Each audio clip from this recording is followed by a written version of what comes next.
आदरणीय अग्रजलाई हामी हार्दिक सम्मान गर्न चाहन्छौँ, जसले यो दोधरा चाँदनीका निमित्त, दोधरा चाँदनीको भविष्यका निमित्त यसलाई संग्रह गरेर हामीमा हस्तान्तरण गर्नुभयो।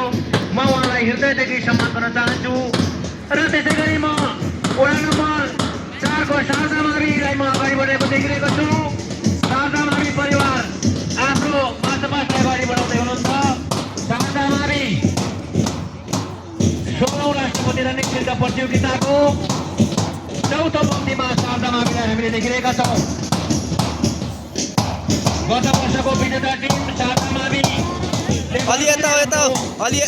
सम्पत्ति फिल्डका रूपमा हामीलाई भएको छ र पुनः उहाँले त्यसलाई ग्रहण गर्ने प्रयत्न गर्नुहुनेछ। शारदा मावि मार्चपास्टमा अगाडि बढ्दै मञ्चको ठिक अगाडिपट्टि आइसकेको छ। शारदा मावि र बसाइ व्यवस्थापनमा ठिक 3 नम्बरमा युनिट समाजलाई बसाइ व्यवस्थापन गर्नुपर्नेछ। रमेश लगायतको टिम बसाइ व्यवस्थापनमा पक्षमा हामीले देखिरहेका छौँ। धन्यवाद छ सम्पूर्ण खटिएका साथीहरू। शारदा मावि अगाडि बढेको देखिरहेका छौँ। शारदा मावि